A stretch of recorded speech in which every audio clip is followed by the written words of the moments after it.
Yung 740 po, yun po yung group namin. Kung sa Army, ang tawag po dyan is batalyon. Ang headquarters po, paliwanag naman sa inyo, nasa Fernando Base. Diba? Tapos meron ho akong 4 na squadron, yun po yung kumpanya. Nakadeploy po sa buong Batangas. Bakit ho kami nandito? Dahil sa aming misyon at sa bisyo namin na minimithi. At yun ay magkaroon ng isang pamayanan na maunlad. Mayroon tayong mga gobyerno kung sa barangay nan, may barangay captain, barangay council at saka tanod. Mayroon ding mga kapulisan, kasundalunan na kung saan ay minamahal ng taong bayan. At bago po natin makuha yung kaunlaran ng ating bayan, kami po ay naniniwala na kailangang alisin natin yung pumipigil sa pag-unlad ng ating bayan. Ano po ba yun? Ito po ay yung insurgency or insurhencia. Marami pong klase ang insurgency. Meron tayong CPP-NPA. Yan ang meron tayo dito. At yun po ang ating pinipigilan.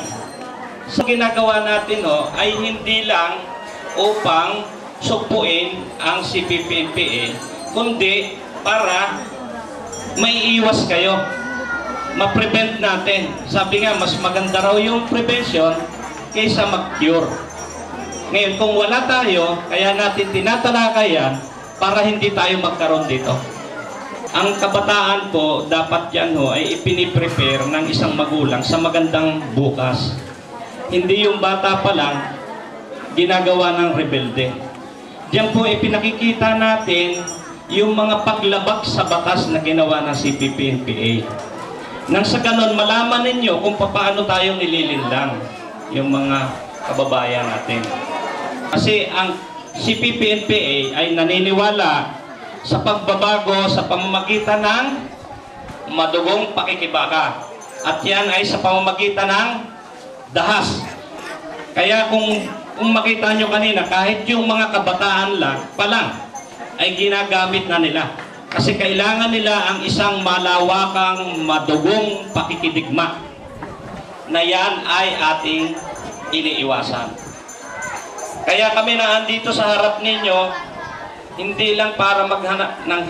Yung iba kasi pag sinabing sundalo, naghahanap ng NPA, naghahanap ng gera. Kayo, sa atin-atin lang, ano ho ba ang imahinasyon ninyo pag nakakita kayo ng sundalo? Ano po, pwede ho po bang matanong? Kayo po, anong nasa isip ninyo pag nakakita kayo ng sundalo sa isang lugar? May bakbakan, may barilan, may gera. Dito sa lugar ninyo, hindi natin maikaila, may tumira sa inyong sundalo. Gano'n na sila katagal? Siguro hindi bababa ng 1 buwan. Sa loob ng nilagi nila dito, may nakita na kayong bakbakan o gera? Wala pa ho.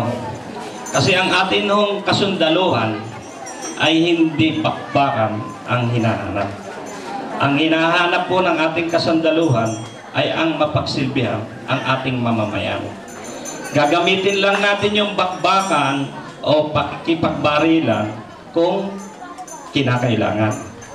Ano po? Kami po sa isang matahimik na lugar ay hindi gumagawa ng kaguluhan. Siguro mapatunayan niyo sa inilagay ng mga kasundaluhan natin dito. Mayroon po bang inaway sa inyo yung mga kasundaluhan niyo? Pag mayroon, isumbong niyo sa akin. Dapat kong malaman yan dahil mali po yun. Itatama natin sila. Pamisa-misan maaaring medyo magkaroon ng ganon dahil tao rin ho yan, minsan nakakalimot. Sabi ko nga kay Kapitan, pag may ginawang kalukuhan yung sundalo natin, isabi nyo kagad sa akin para maitama kaagad natin. Ang amin pong ipinunta sa inyong lugar ay hindi para gumawa ng kaguluhan. Bagkos ay mapanatili ang katahimikan na siya nating hinahanap upang nasa ganon mabigyan ng puwang ang pag-aseso at pag-unlad ng ating bayan. Kaya nga po kanina ipinakita sa inyo yung mga programang ginagawa namin. Part 2 nitong namin, may dala-dala kaming bigas para mabigyan kayo ng murang bigas direct sa NFA. na kung magkano yung kuha doon, angkat doon, yun din ang bibigay namin sa inyo. Wala akong tracking yan dahil yung truck na ginamit ho natin sa gobyerno yun, libre ho yun. Kaya yung mga maliliit na bagay na yan, pagsisilbi sa inyo, na makakatulong sa inyo, ginagampanan namin, ginagawa namin. So yun ho ang gusto namin maipalagay sa inyo. Ano? Ipinakikita namin yung ginawang panglilinlang sa atin, sa inyo, o sa ating mga kababayan na ginawa ng CPP-NPA, na sa huli ay pagsisisihan natin. Ngayon kaya natin ginagawa sa inyo ito para hindi matulad kayo sa tulad ni Kaliway. Para hindi kayo malinlang. Na kung sakaling dumating ang araw, may lumapit sa inyong ganyan, ay maiwasan ninyo. Ang tandaan po ninyo, ang kapayapaan o katahimikan ho sa ating lugar ay hindi lang magagampanan ng ating kasundaluhan. Ito po ay dapat na tulong-tulong nating sinusolba. Hindi ho pwedeng isolbahin ng sundalo lamang yung insurgency. Kailangan po ang tulong ninyo. Ang pagsolba ho sa insurgency o sa CPP, problema natin sa CPP-NPA ay inahalin tulad natin sa isang isda na nasa loob ng aquarium o nasa loob ng isang garapon. Na kung ito ay patuloy nating lalagyan ng tubig, ay mananatili itong buhay. Sa madalit salita, anong ibig ko sabihin?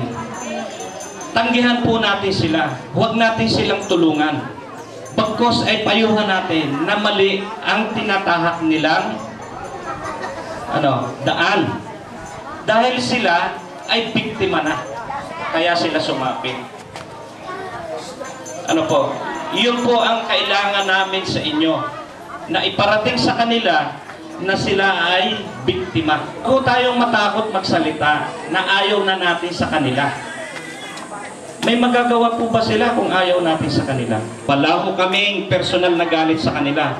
Kung may kilala po kayo na NPA dito, sabihin nyo sa amin. Hikayatin natin magbalik loob at ipakikita natin kung paano namin siya tulungan. Wala ho kaming galit. Inuulit ko po, wala kaming galit sa taong NPA. Siya po'y biktima at handa kaming tulungan siya. Ang sa amin lang ho, para sila ho ay mapilitan na magbagong buhay, huwag nating suportahan, huwag nating tulungan. Kasi kailangan nila yan eh. Kahit sila ay may intensyon, kung walang suporta, kusang mamamatay. Yan ho ang sinasabi namin na pakikipagtulungan ninyo sa amin at pakikipagtulungan namin sa inyo upang makamtan natin ang kapayapaan ng ating lugar na sa ganon ay mabigyan ng puwang ang tuloy-tuloy na pag-unlad ng ating bayan.